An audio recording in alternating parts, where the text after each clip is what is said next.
तो हम यहाँ भुगतान के बारे में पढ़ रहे थे कि भुगतान की प्रक्रिया किस तरीके से होगी। एक बार हम वापस इसको एक डायग्राम के माध्यम से उसी डायग्राम को वापस रिपीट करते हैं और हम सारे नियमों को एक बार डायग्राम में इमेजिन करने की कोशिश करते हैं कि यहाँ पर कौन से नियम के हिसाब से यहाँ पर क्या चीज़ आएगी।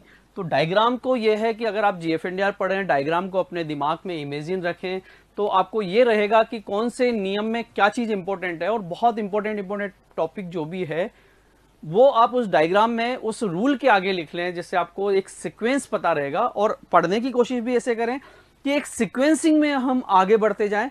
देखिए, कोई भी चीज़ ऐसी नहीं है इसके अंतर्गत कि कोई ऐसा हो कि एकदम से कोई नया नियम बीच में आया हो। बिल्कुल एक सीक्वेंसिंग से सारे प्रक्रिया चल रही है, वन स्टेप के बाद में दूसरा स्टेप, तीसरा स्टेप, ऐसे ही ये प्रक्रिया चल रही है। तो आप अगर डायग्राम बनाते बनाते भी GFNDR पढ़ेंगे तो आपको बहुत कुछ नियम आपको वैसे ही डायग्राम से क्लियर हो जाएंगे। तो देखिए, कोषागार के संबंध में हमने 74A पढ़ा। ए में हमने यहाँ पर कोषागार में कैसे भुगतान के लिए जाता है और कैसे फिर चेक बनता है, फिर चेक के बारे में क्या प्रक्रिया होती है। बी और सी पढ़ा और बी और सी में हमने देखा कि किस तरीके से ECS से पेमेंट होता है, इलेक्ट्रॉनिक पेमेंट होता है। इस प्रक्रिया को हमने पढ़ा।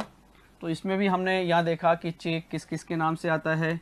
चेक या तो DDO के नाम से आता है यदि आपने कुछ नहीं लिखा है तो, और यदि आपने इस बिल के साथ में GA 106 लगाया है तो यहाँ पर ये जो चेक बन के आएगा वो किसके नाम से जाएगा, पार्टी के नाम से चेक बनेगा।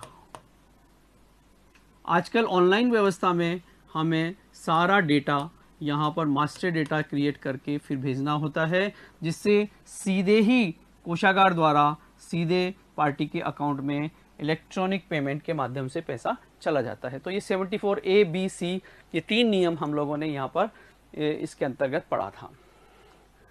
चलिए, मैंने स्टार्टिंग किया था कि जब एक सबसे पहले एक दावा यहाँ पर आता है। दावा क्या होता है, किस तरीके का दावा होता है, किन किन तरीके के यहाँ पर, मतलब सरकार से कोई भी पैसा मांगे, और सरकार में कहाँ से मांगता है, कहीं न कोई किसी न किसी ऑफिस से रिलेटेड लायबिलिटी होगी।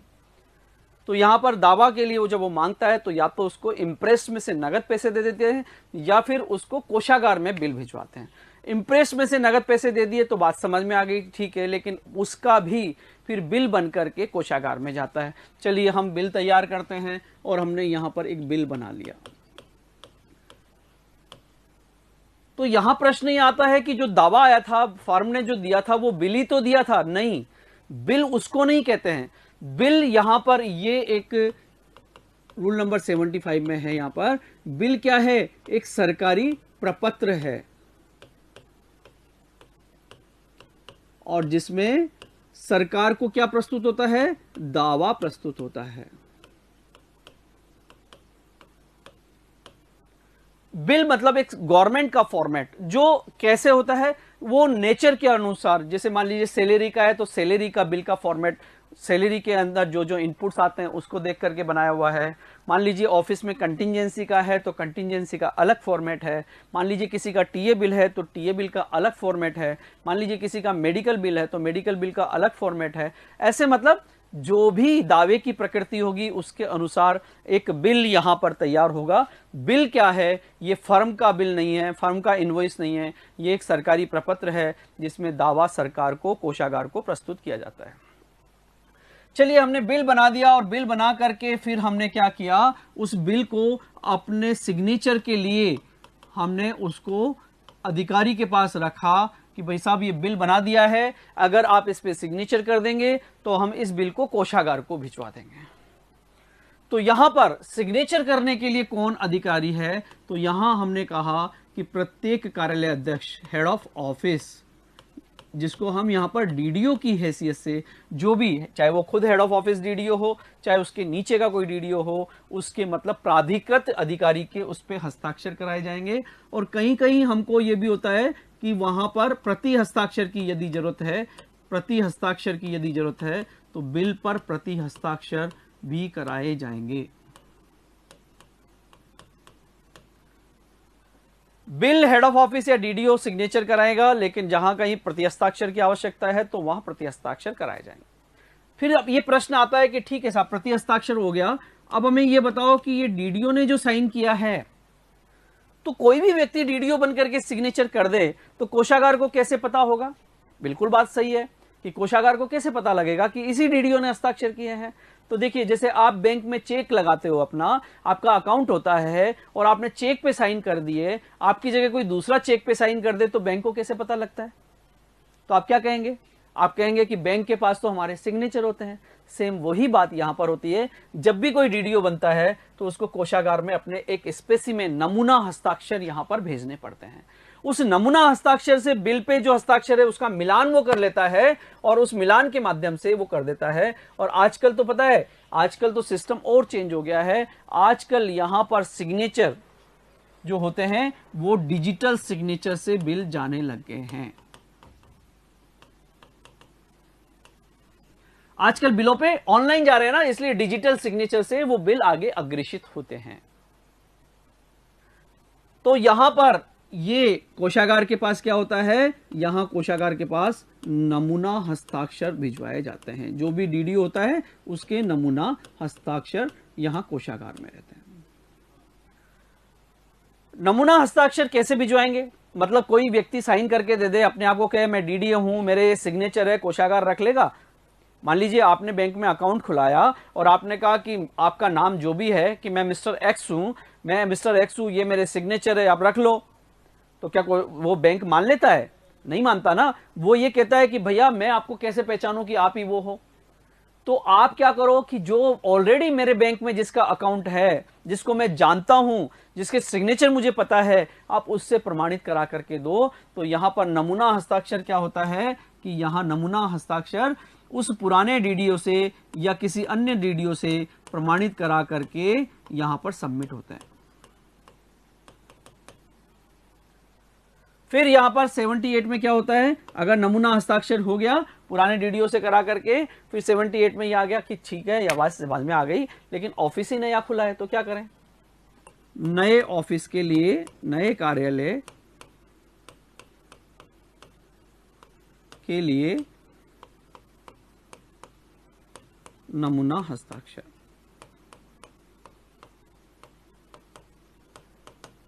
अब बात यहां पर आ गई कि नया कार्यालय खुला, तो नए कार्यालय के लिए नमूना हस्ताक्षर के लिए क्या करते हैं हम? यहां पर नए कार्यालय को, जैसे नया ऑफिस बना, जैसे हम पहली बार बैंक अकाउंट खुलाने जाएंगे तो क्या होगा? देखिए, पहली बार बैंक अकाउंट खुलाने जाएंगे तो ये होगा कि बैंक वाला कहेगा कि भैया आपकी आईडी ला दो, है, आपका एड्रेस प्रूफ ला दो, आपकी फोटोएं ला दो और आपके सिग्नेचर किसी से प्रमाणित करा करके, पहचान वाले व्यक्ति से वेरीफाई करा दो, तो हम आपका अकाउंट खोल देंगे। सेम यहां पर भी यही होता है कि जब भी कोई नया कार्यालय बनता है तो उसके नमूना हस्ताक्षर के लिए सरकार के आदेश की प्रति, कार्यालय अध्यक्ष बनने के आदेश की प्रति और उसके नमूना हस्ताक्षर कोषागार को भिजवाए जाते हैं, जिसके आधार पर यहां पर वो बिल अंदर चला जाता है।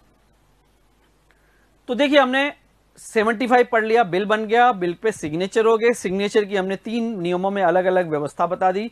चलिए अब आगे बढ़ते हैं हम। अब इस बिल को एक नंबर दे देते हैं, बिल रजिस्टर। इस रजिस्टर पे उसके नंबर अंकित कर दिए जाते हैं। ये इस बात का पहचान है कि 1 अप्रैल से 31 मार्च तक जो भी बिल बनेगा उसको हम एक सीक्वेंसिंग से नंबर देंगे। उस बिल पर हम क्या करेंगे कि यहां पर उसके बारे में हम सारी बातें लिखेंगे कि क्या क्या चीजें होती है, मतलब कैसे बनाएंगे वो हम यहां पर बिल बनाने का तरीका हम यहां पर रूल नंबर 79 में यहां लिखेंगे।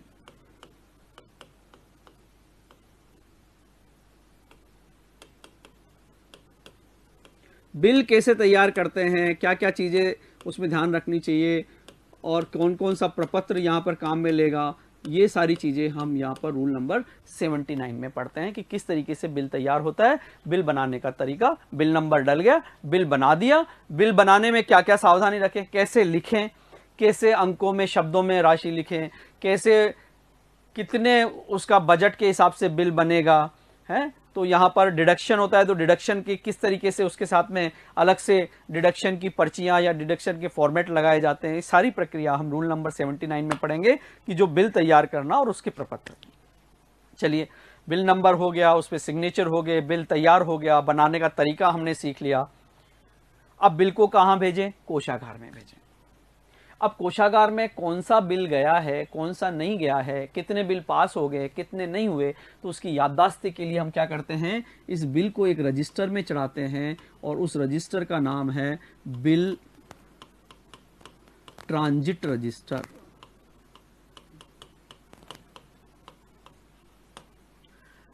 बिल ट्रांजिट रजिस्टर में बिल को चढ़ाएंगे, क्या लिखेंगे? देखिए कि ये 5 बिल गए, फॉर एग्जांपल बिल नंबर ये, बिल नंबर ये, बिल नंबर ये, बिल नंबर ये, बिल नंबर ये, कितने अमाउंट का, कितने अमाउंट का, कितने अमाउंट का, कितने अमाउंट का, कितने अमाउंट का।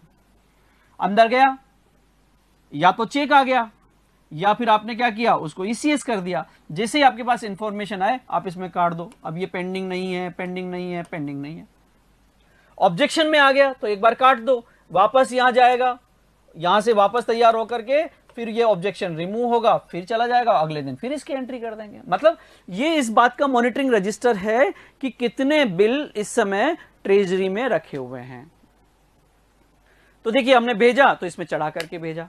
चलिए बिल गया अंदर, नियम 74 के अनुसार कार्यवाही हो गई, और जैसे ही उस बिल का फाइनल एंड हो जाता है, चाहे ईसीएस से पेमेंट हो जाए चाहे चेक आ जाए, तो हम यहाँ क्या करते हैं, उसकी एंट्री को यहाँ पर काटेंगे कि ये बिल पास हो गया। उसका रीजन लिख लेंगे कि इस फला नंबर ईसीएस से ये पास हुआ है, फला नंबर चेक से ये वापस आ गया, ऐसा करके हम इसमें लिख देंगे। और ये बिल फिर अब किसके पास चला जाएगा? देखिए ये चला जाएगा यहां पर डीडीओ के पास।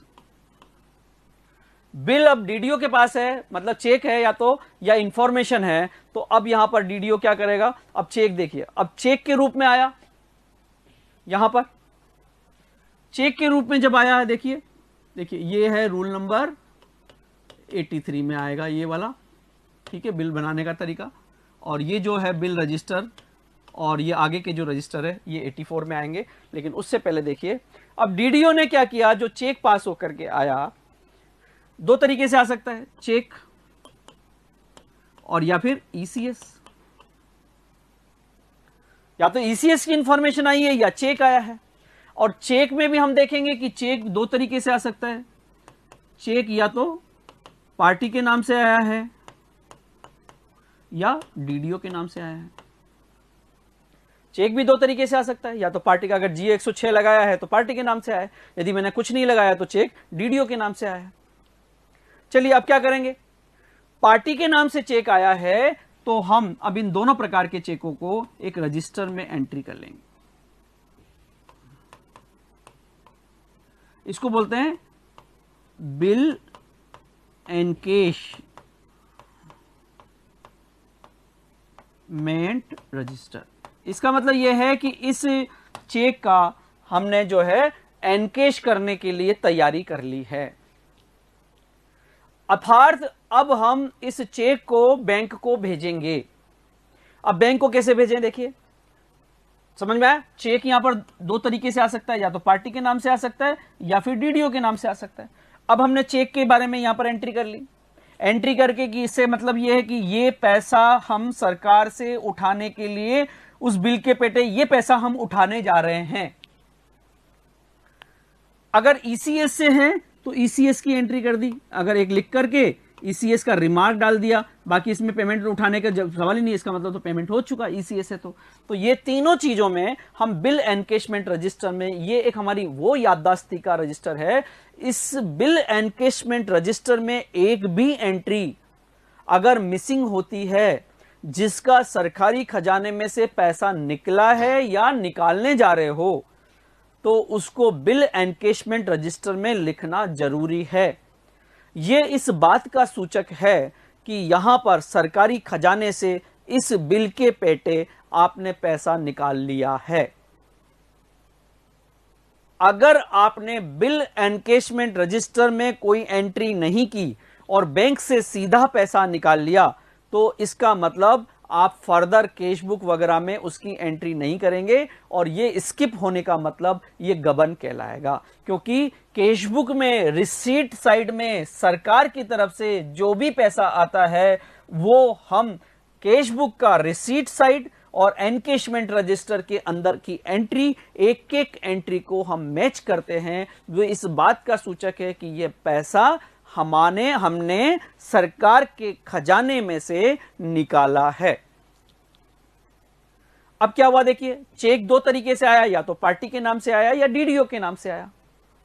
और ईसीएस में हमने क्या देखा कि ईसीएस में हमारे पास एंट्री आ गई कि यह पैसा डायरेक्टली अकाउंट में चढ़ा गया। हमने याददाश्ती के लिए बिल एनकेशमेंट रजिस्टर में लिख दिया कि हमने सरकार के खजाने में से चेक के मामले में निकालने जा रहे हैं, ईसीएस के मामले में निकाल लिया है। चलिए, अब जो पार्टी के नाम से था उसको तो लाने के लिए किसको भेजेंगे, किसको दे देंगे, पार्टी को दे देंगे। अब पार्टी को सुपुर्द किया, तो पार्टी को सुपुर्द किया तो फिर हम एक रजिस्टर में इसकी एंट्री करेंगे। यहां पर पार्टी को देते समय एक रजिस्टर यहां पर होगा और उस रजिस्टर को हम यहां पर बोलेंगे, देखिए, चेक डीडी भुगतान का रजिस्टर। अब दोस्तों यहां पर देखिए, यह हमको ध्यान रखना चाहिए कि चेक डीडी रजिस्टर, तीन अलग अलग बार यहां पर चेक डीडी से संबंधित बात आ गई। तो हमने यहां पर देखा कि एक जो था वो चेक डीडी से, अब देखिए कंफ्यूज नहीं हो, एक शब्द आया चेक डीडी प्राप्ति रसीद, तो आप अलग से लिख लो, इसका फॉर्मेट है रसीद है ये 52। चेक डीडी प्राप्ति रजिस्टर, जिसका रूल नंबर 48 और 51 में जिक्र था, ये GA 51 का रजिस्टर है। चेक डीडी भुगतान का रजिस्टर, ये GA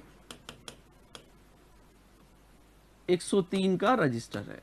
ये तीन अलग अलग है चेक डीडी दो तो है चेक डीडी प्राप्ति से संबंधित, एक है रसीद, एक है रजिस्टर, और एक है चेक डीडी से भुगतान का रजिस्टर। मतलब इसमें क्या आया, इसमें यह आया कि फला व्यक्ति को चेक हमने दिया, कितने तारीख का चेक था, क्या ट्रेजरी से कब पास हुआ, हमने उसको कब दिया, और बाद में उसने बैंक में कब लगाया, उसका पैसा कितना उसने रिसीव किया, ये इस बात की मॉनिटरिंग का रजिस्टर है।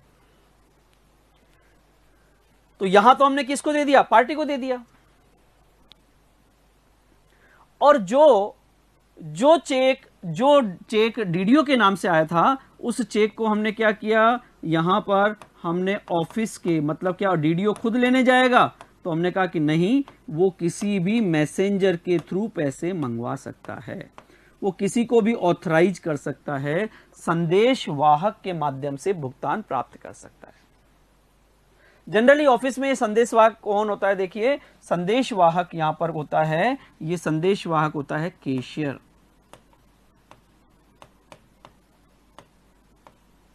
तो हर कैशियर को यहां पर क्या करना पड़ता है, कैशियर के अलावा हम बैंक को मना करते हैं कि भैया और किसी को मत देना, तो हम कैशियर का क्या करते हैं, एक पहचान पत्र बनवा लेते हैं। इस पहचान पत्र धारक कैशियर, एक और बना लो लिंक कैशियर, मतलब कैशियर कभी छुट्टी पे हो तो दूसरा व्यक्ति लेके आ जाए, इसके अलावा वो बैंक किसी और को पेमेंट नहीं करता है।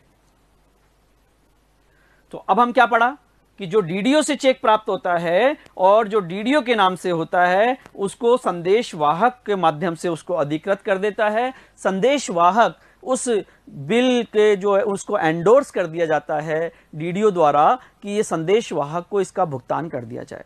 और जो चेक पार्टी के नाम से आता है, उस पार्टी के नाम का जो चेक है वो एनकेशमेंट रजिस्टर में लिखते हुए हम पार्टी को सुपुर्द कर देते हैं, लेकिन उससे पहले हम याददाश्ती के लिए और उसकी मॉनिटरिंग के लिए एक रजिस्टर होता है जिसको हम बोलते हैं चेक डीडी भुगतान का रजिस्टर। अब हमने कहा कि संदेश वाहक कौन, क्या कोई भी बन सकता है, कभी भी किसी को भी ऑथोरिटी दे सकते हैं। देखिए, इसमें पैसा गलत उठ सकता है, कोई गलत मिसयूज कर सकता है, तो हमने कहा कि ऑफिस में एकमात्र कैशियर ऐसा होगा जो पैसा लेकर के आएगा बैंक से। तो कैशियर ऐसा होगा, इसका मतलब कैशियर का एक आईडी कार्ड बन जाएगा और उस आईडी कार्ड को बैंक देखेगा और उसी आईडी कार्ड धारक को ही वो पेमेंट करेगा, वो भी तब जब चेक के पीछे डीडीओ उस आईडी कार्ड धारक को ऑथराइज कर दे, तो वहां भी उसके सिग्नेचर करा लेंगे। फिर बैंक के पास जाएंगे तो बैंक वाला अपने सामने 2 सिग्नेचर कराएगा और वो आईडी देखेगा। बैंक के पास उसकी ऑलरेडी आईडी है, उससे वो मिलान करेगा और उसके बाद ही उसको पैसा सुपुर्द करेगा। तो इस प्रकार कैशियर का पहचान पत्र हम इसमें बनवाते हैं। चलिए, अब यहां पर क्या हुआ कि पैसा वो लेकर के आ जाता है। कैशियर यहां से पैसा ले आता है। अब पैसा लाने के बाद में क्या करेंगे हम, देखिए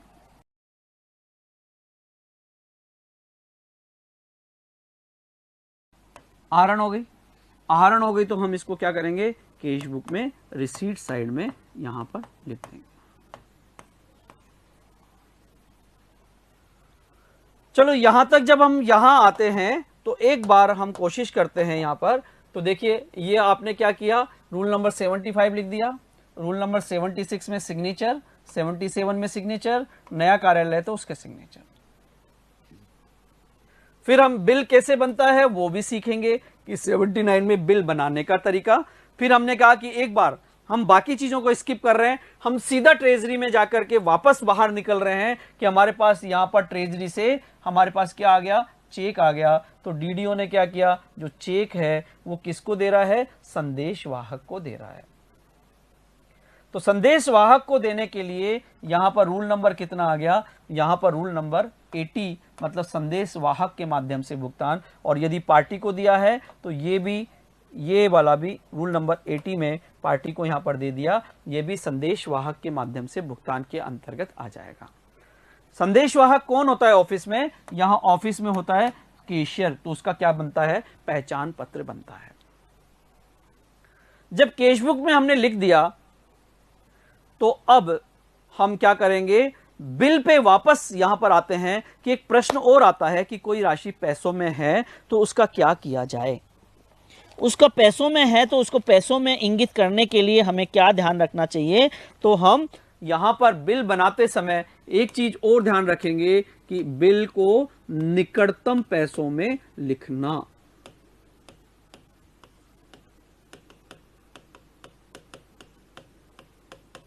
राशि को निकटतम पैसों में लिखना,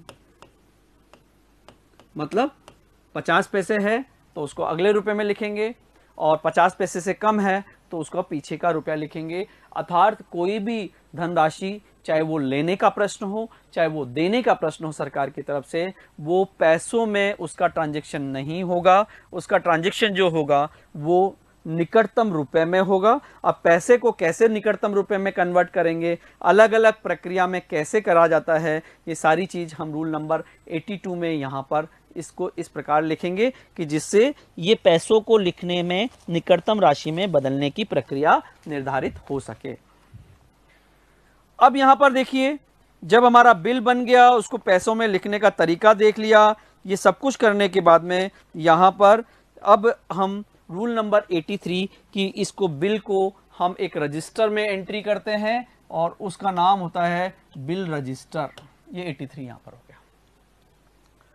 जिस बिल को हमने कोषागार को भेजा, ये बिल ट्रांजिट रजिस्टर, ये देखिए यहां पर इसका फॉर्मेट होता है GA59।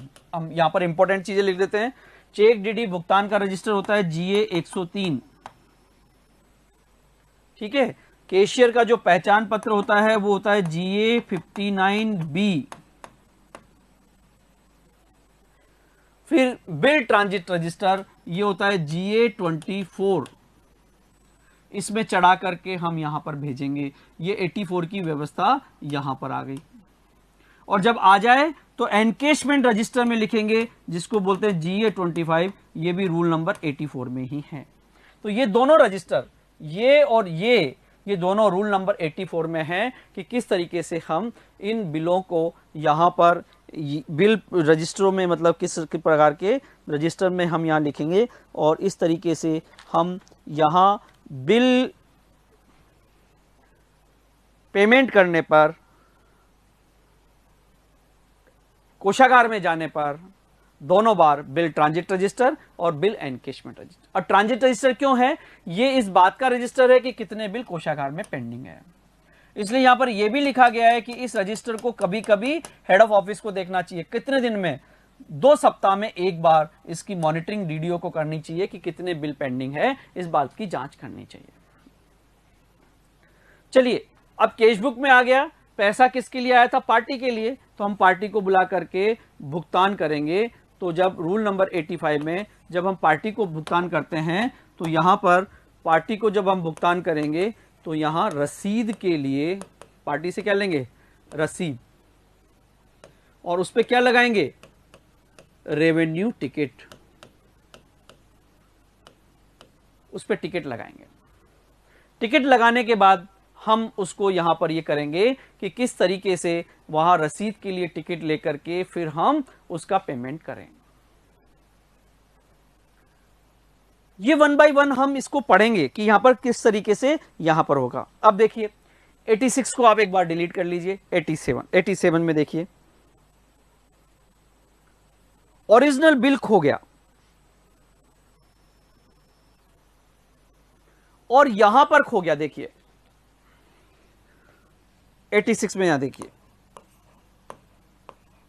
ओरिजिनल बिल भुगतान के बाद खो गया।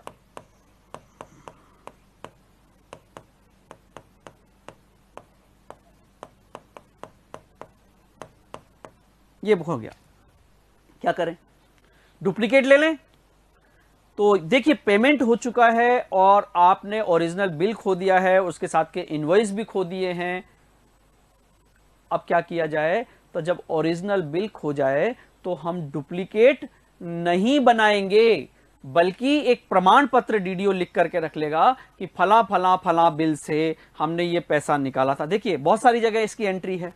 कहां कहां पर? बिल रजिस्टर में एंट्री है, बिल ट्रांजिट रजिस्टर में एंट्री है, बिल एनकेशमेंट रजिस्टर में एंट्री है, कितनी जगह इसकी एंट्री है ना। तो हम उसके एक सर्टिफिकेट लिख करके रख लेंगे कि फला बिल नंबर से इतने रुपए का राशि जो कोषागार को इतनी दिनांक को दी गई थी, जिसका कोषागार द्वारा इस प्रकार से भुगतान किया गया, जिसको एनकेशमेंट रजिस्टर की फला नंबर की एंट्री पे लिखा हुआ है, वो ओरिजिनल बिल खो गया है, जिसका भुगतान यहां पर उसकी जो है किया गया इतने तारीख को, उसके आधार पे कैशबुक में इसका इंदराज कर लिया गया, जो हम प्रमाणित करते हैं। बस ये अपने आप में पर्याप्त है। अब प्रश्न आता है कि सॉरी ये 86 नहीं है, ये 87 है। 86 तो डिलीटेड है। 87 में 88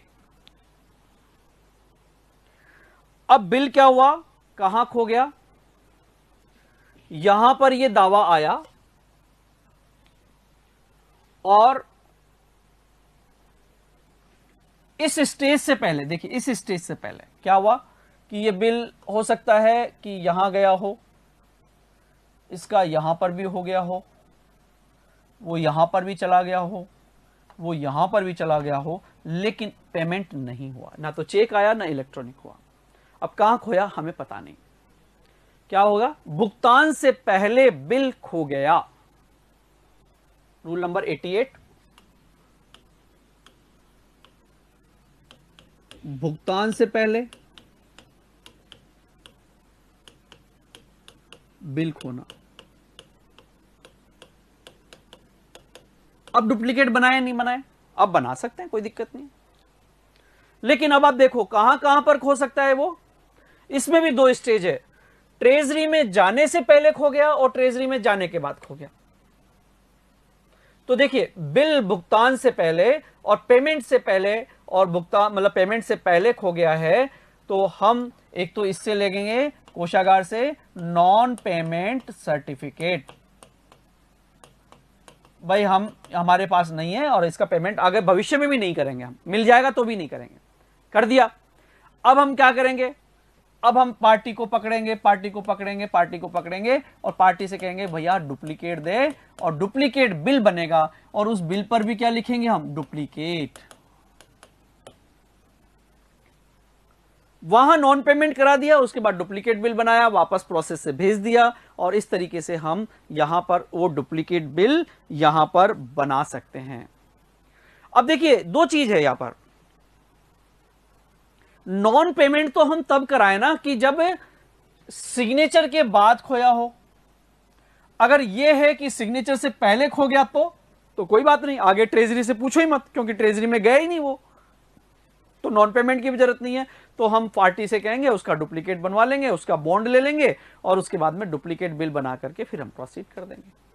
सिग्नेचर से पहले हो जाए तो पार्टी से डुप्लीकेट बनवा लो, सिग्नेचर के बाद और पेमेंट से पहले हो जाए तो ट्रेजरी को भी इन्फॉर्म करो, नॉन पेमेंट सर्टिफिकेट बनवाओ, उसके बाद करो। और इस तरीके से भुगतान से पहले बिल खो जाए तो उसका डुप्लीकेट बन सकता है, लेकिन भुगतान के बाद यदि बिल खो जाए तो उसका डुप्लीकेट नहीं बनेगा, उसका केवल प्रमाण पत्र बनता है। अब देखिए इसके बाद में हम इस टॉपिक का मतलब इस तरीके का जो टॉपिक है रूल नंबर, उसमें इसको लास्ट पढ़ते हैं। कई बार हम रसीद टिकट नहीं ले पाते हैं। देखिए बहुत छोटे छोटे पेमेंट होते हैं, ऐसे पेमेंट जहां पर सामने वाला व्यक्ति अनपढ़ है, पढ़ा लिखा नहीं है, उससे रसीद लेने का प्रश्न आ जाए और उससे रसीद लेना संभव नहीं हो, या ऐसे बहुत छोटे छोटे पेमेंट हो, समूह में भुगतान हो रहा है और उसकी रसीद लेना संभव नहीं हो, तो यहां पर जीए 107 रूल नंबर 89 में क्या है,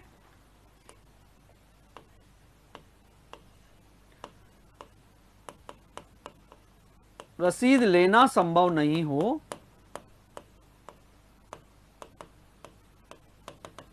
तो क्या करें, तो जीए 107 में वहां पर सामने वाले से हम डीडीओ खुद उसको प्रमाणित कर देगा कि फला व्यक्तियों को हमारे समक्ष भुगतान किया गया, और यह प्रमाणीकरण वहां पर मान्य होगा कि इस स्थिति में कि जब बहुत वाउचर के बदले में प्रमाण पत्र लिख करके रख लिया जाएगा, मतलब जब रसीद लेना संभव नहीं हो, मतलब वाउचर बनाना, तो उस स्थिति में डीडीओ एक प्रमाण पत्र लिख देगा और वो प्रमाण पत्र जीए 107 में है वो भी यहां पर मान्य होगा।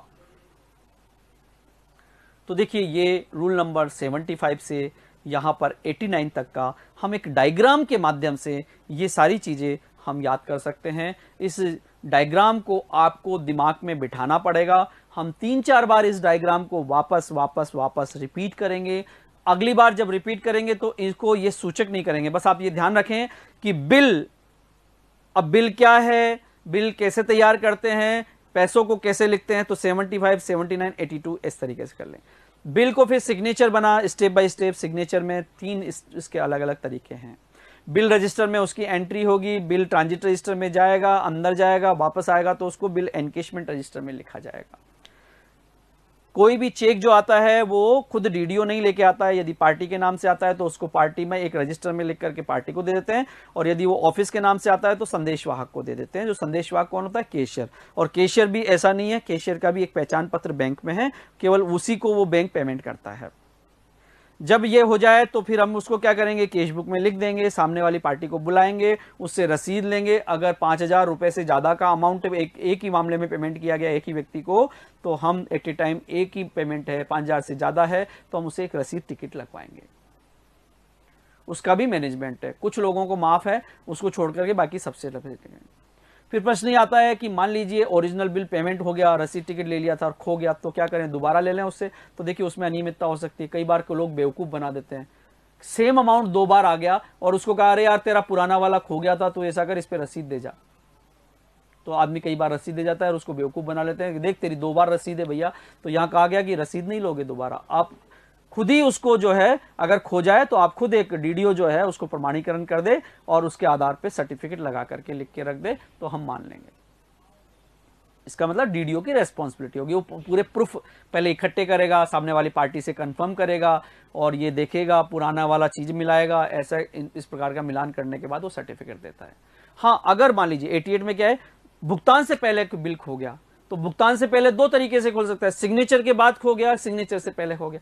सिग्नेचर से पहले खो गया तो ट्रेजरी का रोल ही नहीं आया, तो सिग्नेचर से पहले खो गया तो हम पार्टी को बुलाएंगे, उससे डुप्लीकेट ले लेंगे, उससे एक बॉन्ड और ले लेंगे भैया कि भाई ठीक है, कभी तेरा पुराना बिल मिल जाए तो तू पेमेंट की मांग नहीं करेगा, या हमसे गलती से कई बार ऑफिस में क्या होता है, पुराना बिल मिल गया, दोबारा पेमेंट हो गया तो तू वापस लौटा देगा, तो यहां डुप्लीकेट बन सकता है। सिग्नेचर के बाद खो गया तो डुप्लीकेट बनाएंगे नहीं बनाए, नहीं, पहले नहीं बनाओगे, पहले ट्रेजरी से पूछोगे और ट्रेजरी में कहोगे कि नहीं इसका पेमेंट नहीं हुआ, हमारे पास भी नहीं है, तो फिर ट्रेजरी नॉन पेमेंट सर्टिफिकेट जारी करेगा और उस नॉन पेमेंट सर्टिफिकेट के आधार पर फिर हम भविष्य में भी उस बिल का पेमेंट करने के लिए मना कर देंगे, फिर उससे डुप्लीकेट बनवा लेंगे, ऊपर डुप्लीकेट लिखेंगे, फिर उसको वापस कर सकते हैं।